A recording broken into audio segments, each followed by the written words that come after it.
محمد جام رضی اللہ تعالیٰ بڑے پائے کے بزرگ ہیں، صاحب کرامت بزرگ گزرے ہیں۔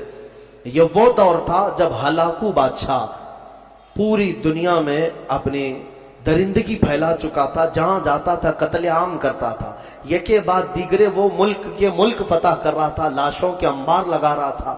اس کی کرسی تو لوگوں کی لاشوں پر ہی لگتی تھی۔ ہلاکو نام سنا ہوگا آپ نے، بڑا ظالم بادشاہ۔ اور یہ جنگ کرتے کرتے جب اس کا ٹارگٹ بغداد ہو گیا، بغداد اس وقت مرکز اسلام کہلاتا تھا، علماء دین وہاں پر کثرت سے ہوا کرتے تھے، علم کی بڑی بڑی درسگاہیں وہاں پر موجود تھی، دانشور وہاں موجود تھے، صوفیہ موجود تھے۔ تو بغداد میں بڑی بڑی پرانی تاریخی کتابیں موجود تھیں۔ بغداد کو اس نے ٹارگٹ بنایا۔ سنیے، بغداد کو جب ٹارگٹ بنا کر اپنی فوج لے کر وہ بغداد پر چڑھائی کرنے کے لیے نکلا تو بغداد سے کافی فاصلے پر پڑاؤ کیا، اور اس نے اپنے 2 سپاہیوں کو بھیجا کہ بغداد کا معائنہ کر کے آؤ، دیکھ آؤ لوکیشن کیا کیسا ہے۔ تو اس کے سپاہی جب بغداد کے لیے نکلے تو لوگوں میں ہلچل مچ گئی، بہت سنسنی پھیل گئی کہ ہلاکو قریب آ چکا ہے اور بغداد کو تباہ کرنے والا ہے، کیونکہ سب تباہیاں انہوں نے دیکھ لی تھی۔ ہلاکو نے کیا کون سے شہر برباد کیے، کتنوں کا قتل عام کیا، وہ سب کو پتا تھا۔ تو بغداد کے اکثر لوگ دوڑے دوڑے حضرت محمد جام کے پاس آئے، کہا کہ آپ ہمارے رہبر ہیں، آپ ہمارے رہنما ہیں، اللہ والے ہیں، ہمیں بچا لیں، آپ دعا کریں۔ ہلاکو جیسا ظالم بغداد پر ٹوٹ پڑا ہے۔ وہ اس وقت بیٹھے ہوئے تھے، ان کے ہاتھ میں کھٹوری تھی۔ آپ نے وہ کھٹوری کو یوں پلٹ دیا اور کہا جاؤ اللہ حفاظت فرمائے، اللہ حفاظت فرمائے۔ لوگ چلے گئے۔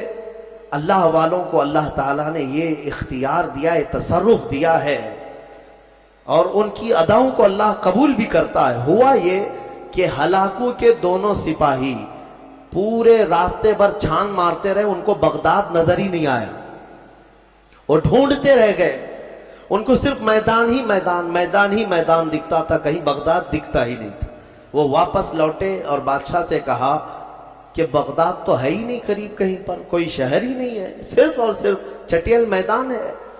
تو ہلاکو کو اتنا غصہ آیا ان کی بات پر کہ یہ جھوٹ بول رہے ہیں، دونوں کو اس نے قتل کر دیا۔ کہا جھوٹ بول رہے ہو تم، بغداد کے بالکل ہم قریب آئے ہوئے۔ دوسرے دن بغداد کو اپنے خاص 2 وزیروں کو بھیجا، کہا جاؤ تم دیکھ کر کیا ہو، عام سپاہیوں پر بھروسہ نہیں۔ اپنے معتمد 2 وزیروں کو بھیجا، وہ جب آئے، دوسرا دن تھا، تو پھر لوگوں کو خبر چلی کہ آج ہلاکو کے 2 جاسوس اس کے مخصوص وزیر آ رہے ہیں۔ پھر دوڑے دوڑے حضرت محمد جام کے پاس آئے اور ان سے سفارش کرنے لگے کہ حضور آج وہ اپنے مخصوص جاسوسوں کو بھیج رہا ہے اور وہ بغداد کے قریب آئے ہیں، ہماری بیویاں بیوہ ہو جائیں گی، بچے یتیم ہو جائیں گے، بچا لیں، اللہ کا واسطہ دیتے ہیں۔ حضرت محمد جام نے آج پھر کھٹوری اٹھائی، پلٹ دیا، کہا جاؤ اللہ حفاظت فرمائے۔ چلے گئے، وہ 2 وزیر بھی گھوم پھر کر کے گئے، انہیں بھی بغداد نظر نہیں آیا، صرف چٹیل میدان۔ اللہ والے اپنے کوزے سے جسے چاہے چھپا لیں۔ واپس وہ شام کو لوٹے، ہلاکو کے پاس کہے سچ کہہ رہے تھے وہ دونوں سپاہی، ہمیں بھی بغداد نظر نہیں آیا، ہم غلط راستے پر تو نہیں آئے۔ بادشاہ کو اب غصہ بھی تھا اور تجسس بھی بڑھ گیا کہ ایسا کیسے ہو سکتا ہے۔ اس نے کہا اب معائنے کی ضرورت نہیں، مجھے یہاں سے بغداد کی روشنی نظر آ رہی ہے اور تم کو قریب سے بغداد کیوں نہیں نظر آیا؟ تو پھر تیسرے دن اس نے فوج کی تیاری کر لی کہ نہیں اب معائنے کی ضرورت نہیں، ساری فوج ہی چل پڑے، میرے ساتھ ساتھ چلو اور حملہ ایک ساتھ کیا جائے گا بغداد پر۔ تیسرے دن صفیں لگ گئیں، ہلاکو اس کی سپہ سالاری سربراہی کر رہا تھا، اور جب بغداد کی طرف وہ طبل بجاتے ہوئے، نقارے بجاتے ہوئے نکلے، اب پھر بغداد والوں میں سراسیمگی پھیل گئی۔ اب یہاں پر دوڑ بھاگ، سارے ادھر ادھر کھلبلی مچ گئی۔ پھر دوڑے دوڑے حضرت محمد جام کے پاس آئے، مومنین کا ایک بڑا مجمع آیا، سب رونے لگے، کہا کہ حضور بچا لیں بغداد کو۔ یہاں امانتیں ہیں بزرگوں کی، یہاں مسلمانوں کا مرکز ہے، بچا لیں۔ حضرت محمد جام تیسرے دن ان کے ہاتھ میں کھٹوری تھی، وہ پلٹ رہے تھے، غیب سے ندا آئی کہ اے میرے بندے اب رک جاؤ، اب رک جاؤ، کب تک تم انہیں اس طرح سے بچاتے رہو گے؟ انہوں نے اب تک اپنی حالت نہیں بدلی، ان کو اپنی حالت پر چھوڑ دو۔ حضرت محمد جام کو حکم ہوا، غیب سے ندا آئی، انہوں نے وہ کھٹوری چھوڑ دی، نہیں پلٹا۔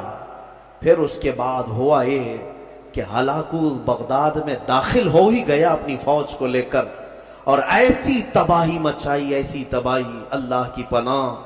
1 مہینے تک بغداد میں صرف چیخ ہی چیخ تھی، آوازیں ہی آوازیں تھیں، جس طرف سے گزرتے لاشوں کا انبار تھا، گھر بار جلائے جا چکے تھے، اسلامی ذخیرہ جو لائبریریاں تھیں وہ جلا کر راکھ کر دی گئی، دریائے دجلہ کا پانی پورا خون سے لال ہو گیا تھا، اور گھوڑے دوڑتے تھے بغداد کی گلیوں میں تو مسلمانوں کے خون سے گھوڑوں کے ٹاپ بھیگ جاتے تھے۔ اتنا قتل عام کیا، مسجدیں تخت و تاخت و تاراج ہو گئیں، وہاں کی بلند و بالا پرشکو عمارتیں تباہ و برباد کر دی گئیں، علماء کو قیدی بنایا گیا، نہ جانے کتنی تباہی ہوئی، اس کا بیان کرنا بیان سے باہر ہے۔ میرے عزیزو، یہ تباہی تاریخ کی داستان بن گئی، آج بھی تاریخ اٹھاؤ گے تو ہلاکو کے بغداد کی تباہی کی داستانیں تمہیں بہت جلی حرفوں میں نظر آئیں گی، لیکن کہنا یہ چاہتا ہوں کہ اس تاریخ میں چھپا ہوا یہ واقعہ ہمیں جھنجھوڑتا ہے۔ اللہ والے بھی، اولیاء کرام بھی اس وقت تک بچاتے رہتے ہیں جب تک تمہارے سدھرنے کی امید ہو، پھر ایک وقت ایسا آتا ہے کہ مولا تعالیٰ خود منع کر دیتا ہے کہ اے میرے محبوب بندو، ان کی حفاظت بھی مت کرو، ان کو اپنے حال پر چھوڑ دو، ان کو اپنے حال پر چھوڑ دو، کہیں وہ نوبت نہ آنے پائے، وہ وقت آنے نہ پائے۔ اے غیور مسلمانوں، میں تمہیں بیدار کرتا ہوں، جگہ جگہ کے تھک چکے ہیں تمہیں یہ ہنگامے، اٹھو، نشاط لذت خواب گراں بدل ڈالو۔ ہاں، غلط روی سے منازل کا بعد بڑھتا ہے، مسافروں رویش کارواں بدل ڈالو، اٹھو وگرنہ حشر نہ ہوگا پھر کبھی، دوڑو کہ زمانہ چال اپنی چل گیا،